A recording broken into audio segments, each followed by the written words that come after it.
Welcome to Women in Leadership, the Power Within. Now, this is a show that we will explore what it means to transform a community. And indeed, leadership is about transforming the community. And to help us do that is Miss Emmie Erondanga. And now Emmie is the Executive Director for Miss Coach Kenya. Welcome, Emmie. Thank you, Julie. I'm happy to be here.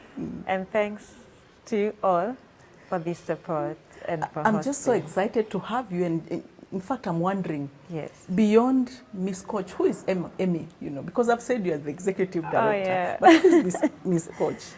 All right. Emmie is this, I would say, a little girl in this space. And why am I saying a little girl in this space? I think I started my life being a leader even before.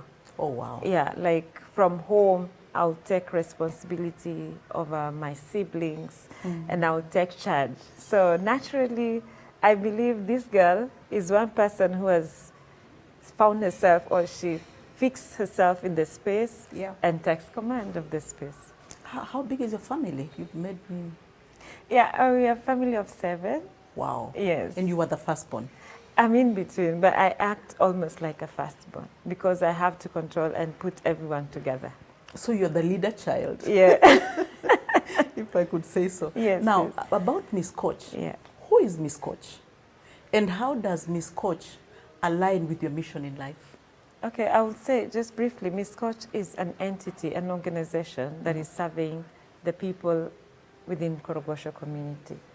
But then aligning to my mission is also the caring habit that I have from my childhood, from when I was still a young girl, Before we even go to the caring, how did Miss Coach come up? How did you choose a name like Miss Coach? How did it come up? Like from a beauty pageant, you know, like... Beauty? Beauty pageant. Yes. Yeah, bringing out the inner beauty, not the outer beauty, which is also important.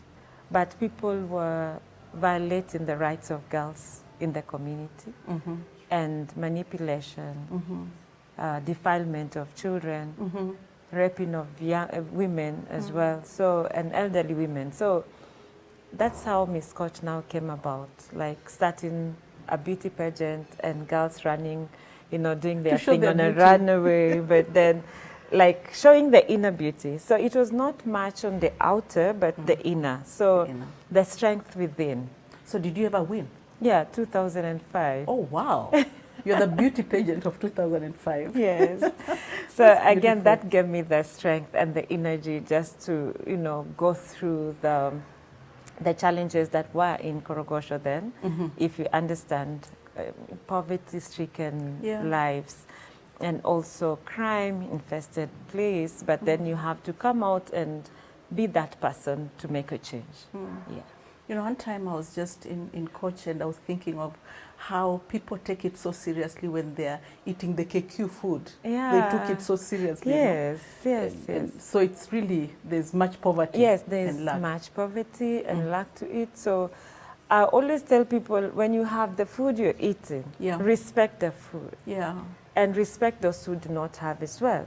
And just remember them, because it is through the caring of each other that we make a family. So absolutely. If we don't do that and we waste food and throw it in the dump sites or throw it in the garbage waste, then well, other people are hungry. Exactly. So I feel sometimes we are doing so much harm to the surrounding. Yeah. You talked about the mission, their mission and your mission, and how it aligns. So what exactly do they do that makes you feel that it's like what you would want to do? It's about transforming lives, and transformation starts from within. So for me, transforming myself from within, aligning to the core values that I believe that are important, like trust. How can I be trusted with a little thing? Absolutely. Yes. Absolutely. Then the initiative is also about trust and care. So if you can't trust me, Julie, what next?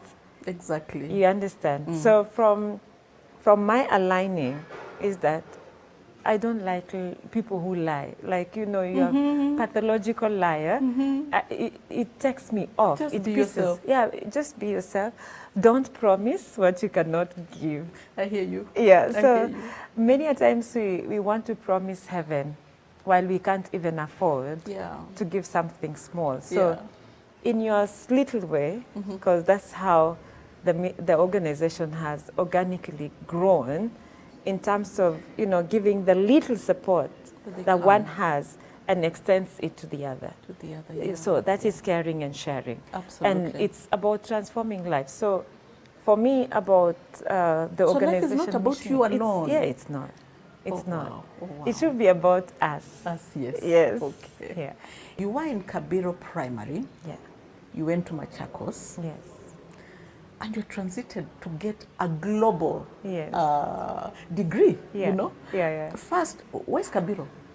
In Kawangware. In Kawangware. Actually, it's not far from here. Okay. Yeah. So how was it like, transiting from Kabiro, yes, then to Machakos, yes, and then you had a global university in the UK? My journey, Julie, to tell you, is interesting. So living and staying around Lavington area and going to Kabiro Primary School. Yeah. So you are in this posh place, you pass this posh place, yes, to go to my school. I know. Then I would feel, what could be the best? And what is the best? Then I'm also living in Korogosho. Yeah. And you see, this is a paradigm shift. Yeah. And you're asking yourself, okay, I don't belong in this. Absolutely. I need better. Yeah. And I need to do good. But I think this came as a result of giving to others. Because one, my life has been about giving. I've given support to young girls and young boys through education. And they've passed with flying colors. I have two first-class honors students. Yeah. One in 2024 and the other one in 2025. So looking at that, and the person who made me apply for this degree course, and it's a business course, yes, is the late Big Cave. Oh, the late? So, the late Big Cave. Yes. He used to run the True Black Entertainment. And of course he made sure, when I came into contact with him with what I'm doing to the community, he was like, no, people like you need people who can give them a hand up. And I need to give scholarships, or I need to connect to a scholarship. And I'm like, I have so many students, I have other needs. I didn't look at myself. And he said, no, you have to, absolutely. You can't give what you don't have. Yes, you have to fill your cup to empty it again. So that was my flyaway. And from there, I got other mentors along the line. There's this, I call him Papa. His name is Dr. Hasmukh Dauda. He's of the Asian native, but he's a philanthropist. Yeah. And so he supported me into my business degree course. And at one point, when I'm doing my studies, he gave me his space in Lavington. Wow. Yes, to do a pilot project for urban farming. So he made me think through, like, okay, he's a business industrialist. Yeah. And so, you know, they say, show me your friends and I show you your destiny. So these are the people that I was like trying to flow in between. Yeah. Before I go to that business degree, yes, you know, when you talked about staying in was it Satellite or around is it Amboseli? Amboseli. Then you had to pass Lavington. You know, how was that feeling? It's like, will I ever stay here? I know. Can I, you know, did you have dreams? Yes. Like, you know, like you're passing through poshy areas and, you know, people driving nice cars. And you ask yourself, will I... Is it meant for them? Is it meant for? Who is this meant for, you know?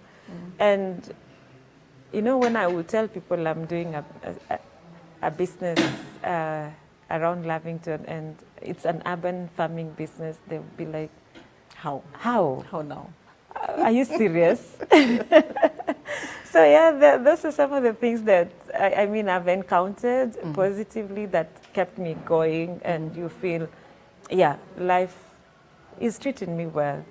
So your diploma was in social sciences. Yes. And then now you're transited into business, you know, Yes, the yes. business degree. Yes.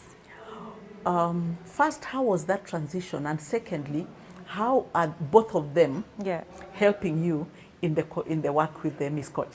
First, I would say it was a shock because my diploma, I did not have scholarship. I had to pay for my fee, right? And I would work, get some little money, and pay the school fees. So I was my own. Your own sponsor. I was my own sponsor, and at times it's like you're a child without. You're almost an orphan. Of course, my father passed on in 2002, so you have to fend your way. You have to know what to do and what is right for you. So at that point, I didn't have someone to mentor me or walk me through this space. But what I had was, I'm in this community where there are myriad challenges, but what But can there's a I sense do? of belonging also. Exactly. So I had to take myself through it and said, okay, fine. If it's transforming lives, then it has to start with me also, knowing what I need to work on. So working on myself through these studies, then coming with a clear mind, a clear thought that, okay, the community needs my support. The social reintegration. There are those young people who've been detained. Yeah.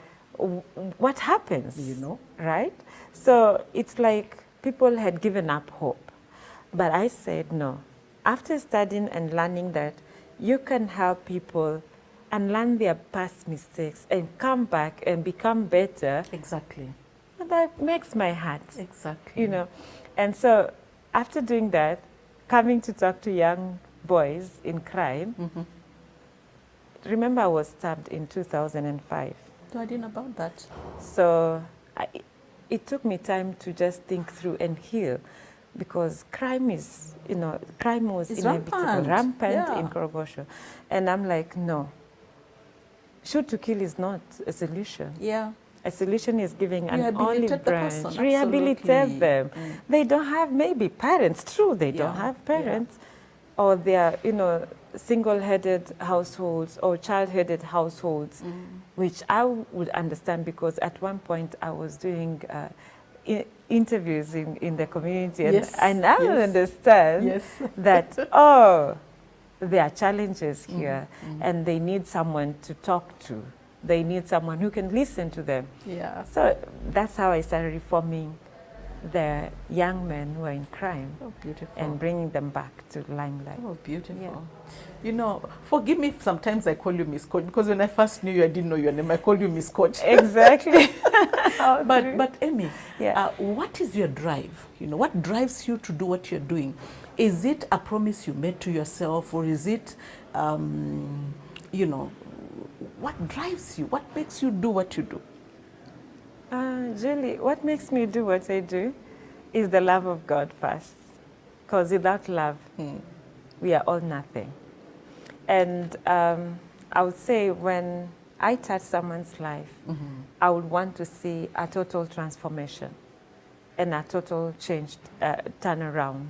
So the young children that we started with, like through mentorship and just helping young men transform from crime and doing like DJing skills. So It excites you exactly, to see the change. it makes me feel good, because the kids we've taken through education, they're excelling well, they're doing well, and if someone gives you a result of A and A minus, how will you feel? Very good. Very good. Excellent. So I think it excites me to see that having planted this seed and it grows up and flowers and produces more fruits, Yeah. that keeps me going. And actually, in hardships, I think It's when so I fulfilling. think about It's that, so fulfilling. I thank God and I say, oh, kumbe, I can do it. Absolutely. It was just a small challenge in between. Yeah, yeah. But you see, leadership is not a straight line. Yes, yes. Leadership is not easy, you Yeah. know. You have setbacks. Yes. How do you handle it? Because it's not always that people say yes to you. It's not always that people support what you're doing. True. How do you deal with that? When Julie, at times I go home from, you know, my work, I'll go home and I just want to have my me time because you want to think through what has happened. Is someone going to support your mission? Yeah, Is someone going to think through with your vision? yeah, I have a big vision, yes. Transforming lives and empowering minds is not a simple thing, but when you find people who align with what you're trying to do, yeah, you feel really happy. But then the setbacks are there. absolutely. So when one door locks and they tell you, no, we cannot support this, we cannot, we are not able to do this. And so you ask yourself, okay, God, what am I doing anyway? And what should I do? Sometimes you just go, sit, don't think about nothing, Yeah, and just, you know, let it go. yeah. So at times I've learned just a way of letting things go. Yeah. Yeah, not holding them. Not insisting. Okay. Not insisting, because at times you insist, you get frustrated, you go into depression. And That's true. yeah, at one point I almost fell into the deep. You don't want to serve people at your expense. Exactly.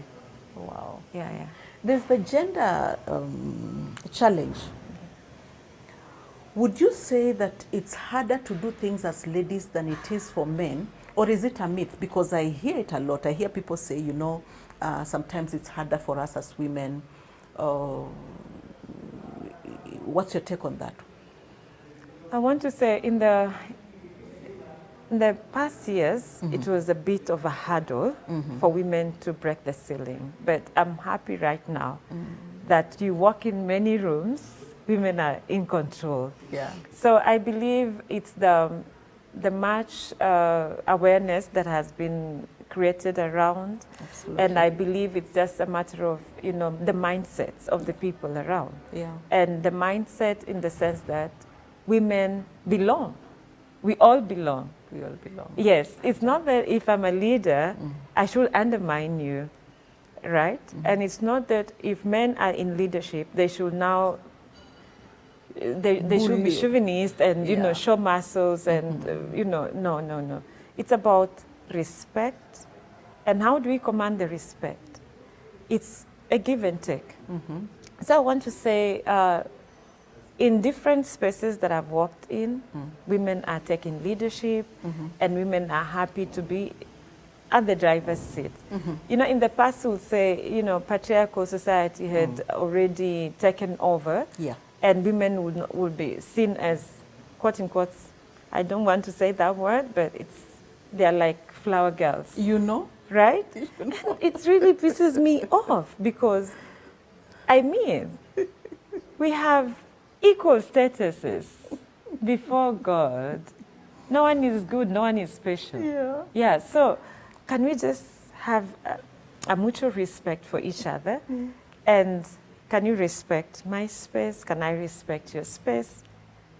So don't undermine me, and I shouldn't do the same. So if you want good for you, Yeah. do good to the other, you know? It's so interesting what you said, because I was talking to another lady and she said, we are in a meeting together, we've gone together, and then I happen to be the only lady. Then somebody tells me, please serve us tea. What makes me?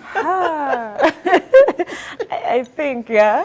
Okay, talking about that now, this Miss Coach, Yes, when you joined Miss Coach, you were not the leader. yes. How was it like now, changing, transiting from just a member into Into the leadership into the position. leadership? I think I'd like for you to answer that after the break. So we'll Okay. take a break Yeah. as you think about it, and then All we'll right. talk about that. Thank you. Now, viewers, we are going to take a break. And before we take the break, I just want to appreciate the Novotel Hotel. Now, this is where we are filming from today, and there's a place where it's a place where parents can have their space in the interlinked rooms, while the children, on the other hand, next door, enjoy the twin beds. Thank you. We'll be taking a break.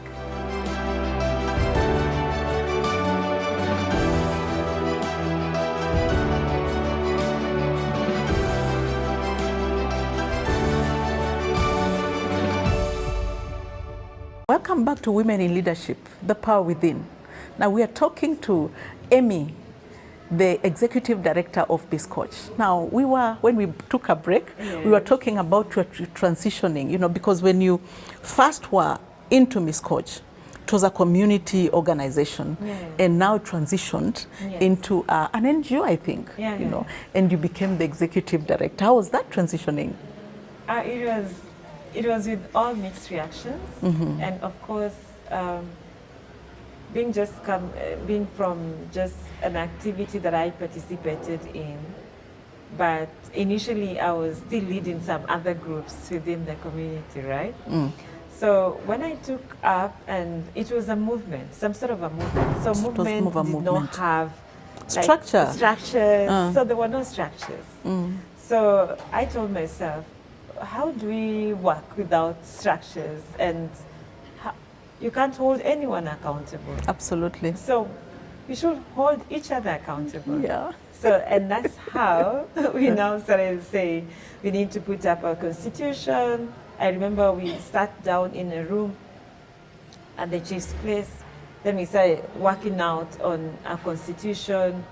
What was our preamble, like, mm-hmm, the youth of Korogosho, we want to transform the community. This is what we are meant for. We are a platform for other young people to come and see. Mm. So yeah, from that point, I felt, okay, fine, we need now to start having some sort of guidance, leadership. Absolutely, yeah, right? Yeah. So, but because, you know, initially everyone would say, I'm doing this, I'm doing this, I want to do this. So and they're not accountable to anyone. You're not accountable to anyone. So I think that got me, we need to have some sort of structures. Yes. Structure. Yeah, and that's how I got in. You talked about at the chief's place, meaning, yeah, that you are getting some support from the chief. Now, nobody gets to the top alone. Yes.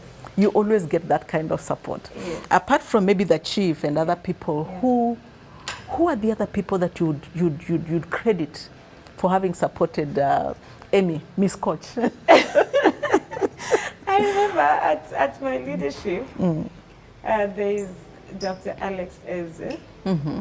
Who is Dr. Alex Eze? He is the former executive director of APHRC. Mm. And they were with Dr. Zulu as well. Elia Zulu. Elia Zulu. Okay. So when they came, mm-hmm, they found me in the community, and I was doing some research for I was a field interviewer for APHRC. Mm-hmm. So I was like, oh, I've been caught flat foot. I'm not in the field, but I'm doing something else. Yeah. Because I had visitors are coming, so I have to, you know. To be there. To be there. So when they saw the kind of work I'm doing, and especially Alex said, Amy, I think with the experience you've had and, you know, the leadership you've had with the youth and, you know, just taking the community and transforming the community, you need to be in a political space. Like, you know, you should become a leader. And I was interesting. Like,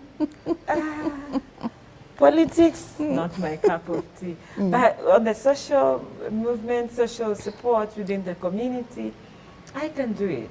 Absolutely. And so these are the people who felt, Emmie, you're doing something good and we can support you, yeah, from where we are. Yeah. And so many other people. As I mentioned, the philanthropists. Mm-hmm. Then I have friends that, you know, give me some work to do for them. Like, yeah, you know, I started researching for Oslo University through a friend, you know, in Oslo. Mm-hmm.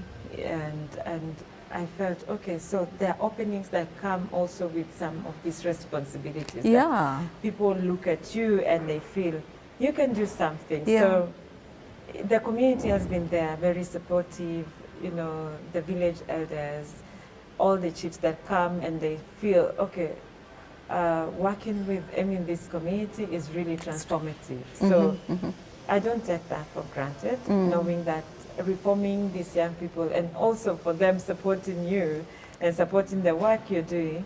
And my board of directors, the former board of directors, I've had Nameless on the board for 6 years. Oh, beautiful. Yeah, so you find there are also favors that come along when you're trusted.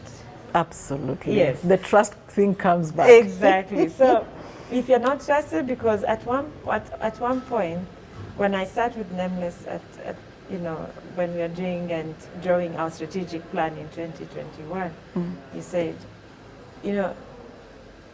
Emmie, it's because of you that I, we encountered each other in 2011. Yeah. So he felt the heart that I have for the community. Yeah. And they cannot do it elsewhere. So why don't they support a visionary leader Beautiful. who is able to marshal the communities and support the young people? Yeah. Yeah. So I would want to say there've been many people who've come across And supported you. my space and have supported me wholeheartedly, just being there. Sometimes not with money, but when you know people trust you and it's a big brand that anchors on you, then I felt safe.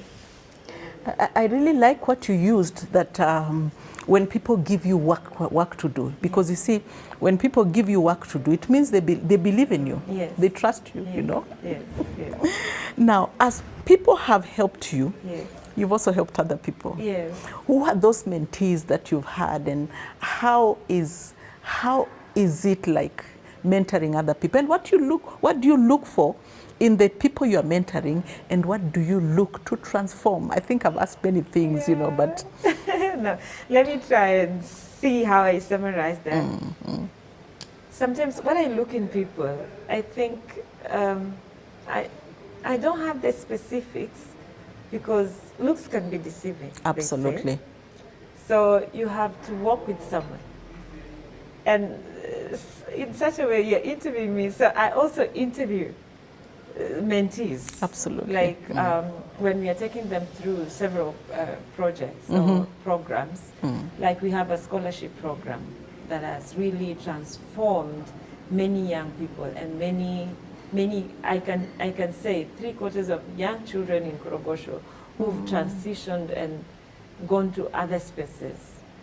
They can tap into Miss Scott's mentorship and education support. So when I look at that, before I give you the opportunity or the chance to be part of the scholarship team, we sit in a panel, like just to talk to these girls or boys to tell us if leadership starts from the house. So I'll ask a simple question: do you support your mother, like doing the chores in the house?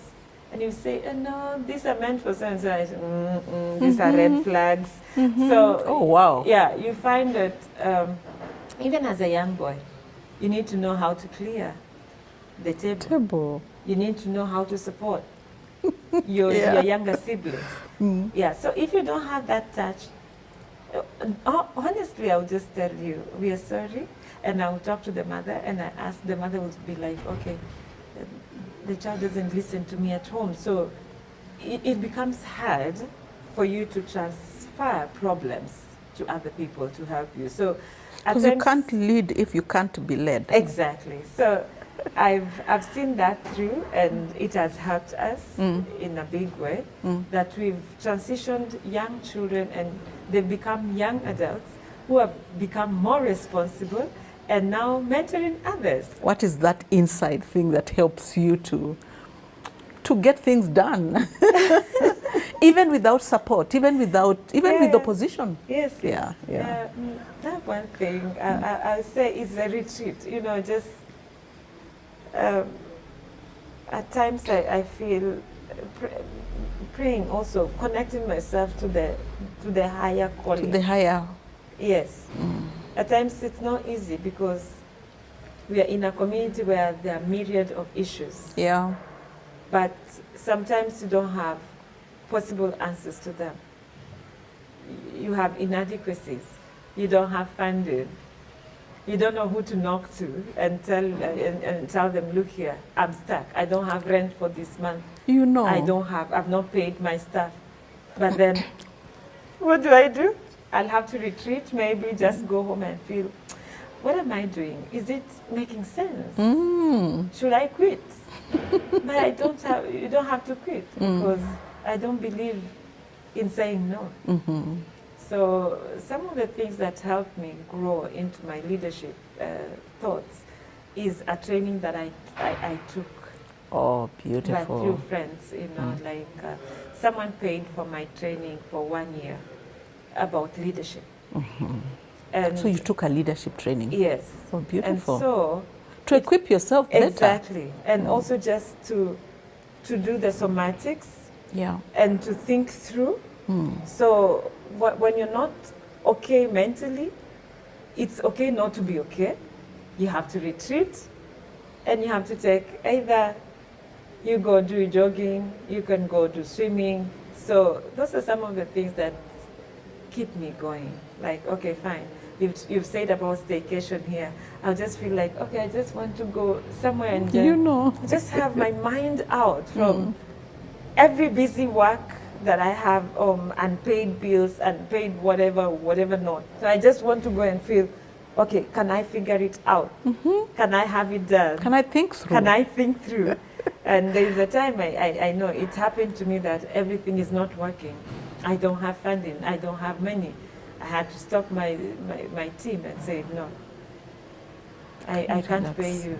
You know? Yes, I just know that when you're working, you're just volunteers. For now? For now. Until we get the money? Until we get the money. Oh, wow. So you can imagine they have family, they have children to go to school. Yeah. Then that takes me down. When I go back to my room, I start crying. Oh. When I come out, I don't, you know. You probably thought through. I'm okay. But I want to show, I live with my sibling, and I want to show that I'm this. You're the leader. I'm the leader, I'm this tough person. But at times I feel, okay, I need just to let it flow. Yeah, you know, you make me think of, people think that leaders are bulletproof. They don't, you know. So what's the place of now that crying and showing your weaker self? Because you're not perfect. No, you're not. A leader is not perfect, you know. Yeah. How do you deal with that, being yourself, being authentic with, And do you find it sabotaging you or do you find it supporting you, you know? When you seem to be vulnerable, how does it work for you as a leader? For me, it works well. The vulnerability for me, I acknowledge being vulnerable because we are all weak. Yeah. So my vulnerability has helped me in the way that I seek help, that I call for help, right? So when you're drowning, you don't assume you're the hero in the water, no?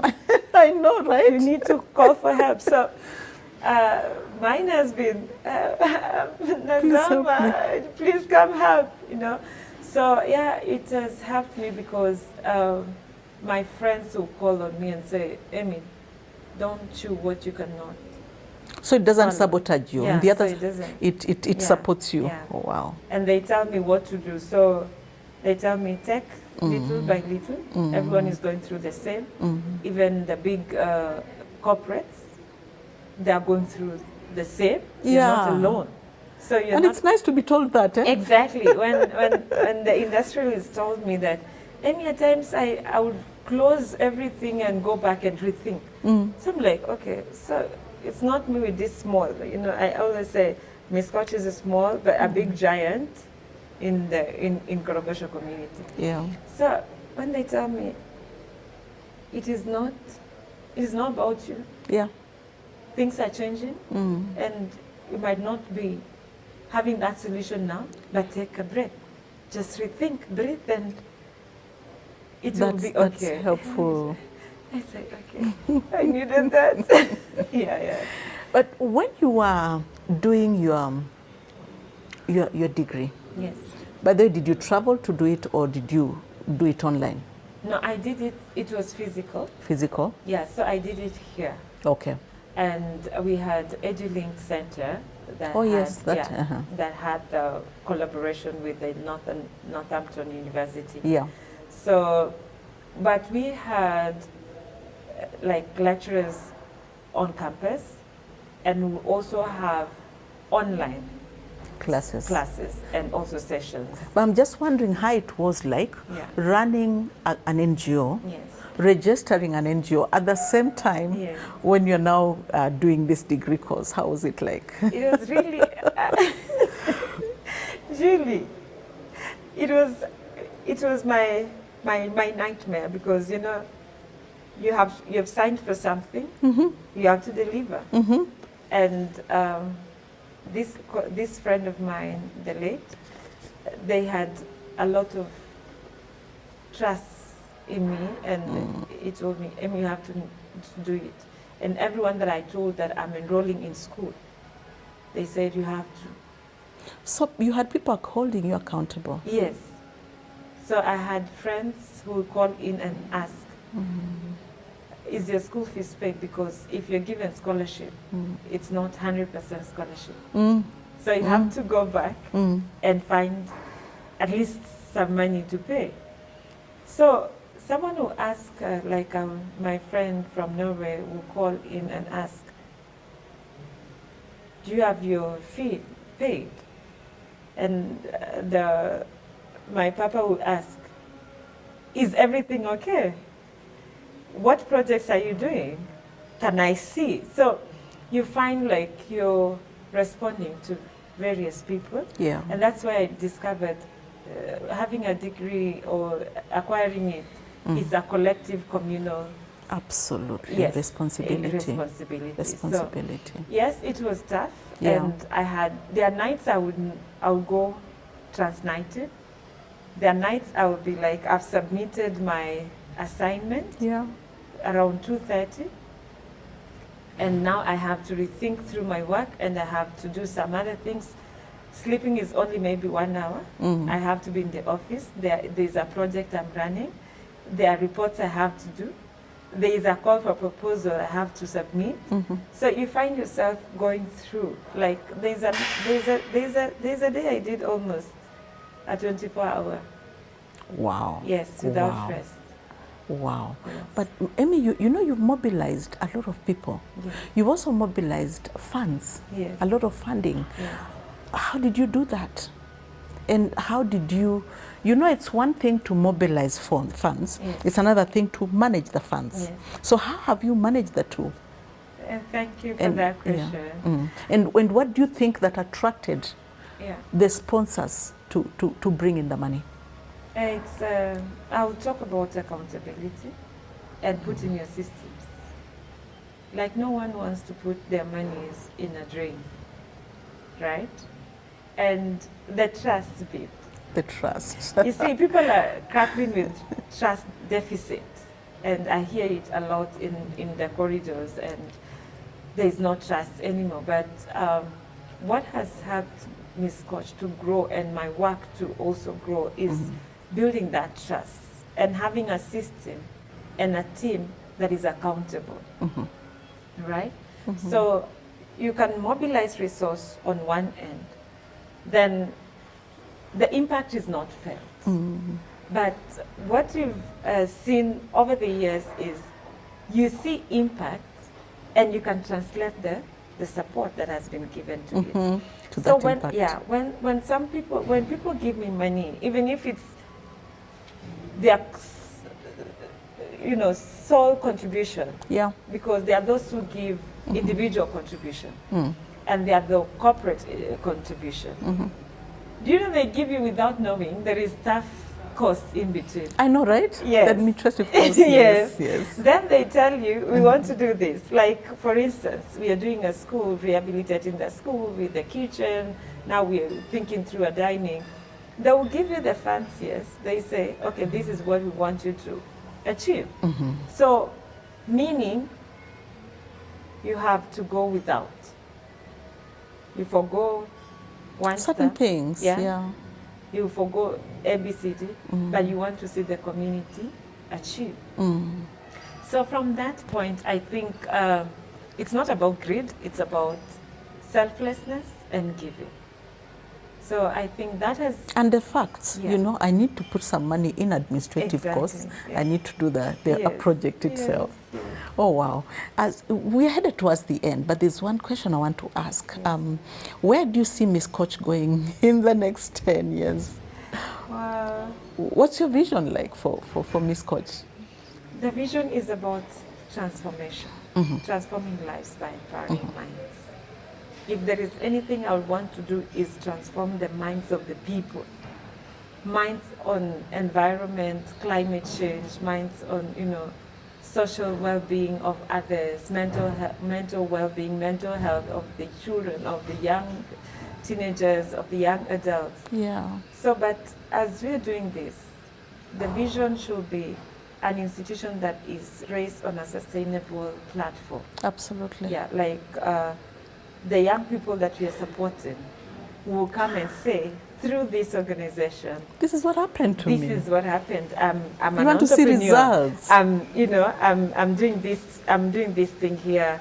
I'm doing, and the impact that we've had in the past, Yes. reforming, you know, people from crime and becoming DJs, lead DJs in the industry, having young people, you know, training them through skilling, you know, giving them skills that can give them livelihoods. Yeah. I'm happy because out of the trainings that we've done since 2011 to date, we've transformed over 170 young men and women Wow. in Wow. skilling alone. Wow.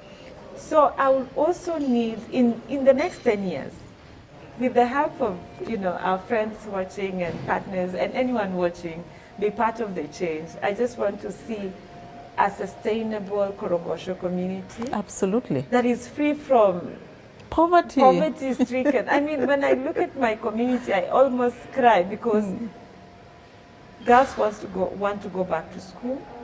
I don't have that support. There's a girl who came yesterday in my office. The teacher, I've brought you this. I need to go back to school to do my exam. Wow. I get opportunities, but I can't. So you find that, of course, you have challenges daily, day in, day out. You have something to work on. And this girl was honest to say, yes, I was a teen mother, but I dropped out in Form 4, and I need to go back to school to do my exam. How can you support?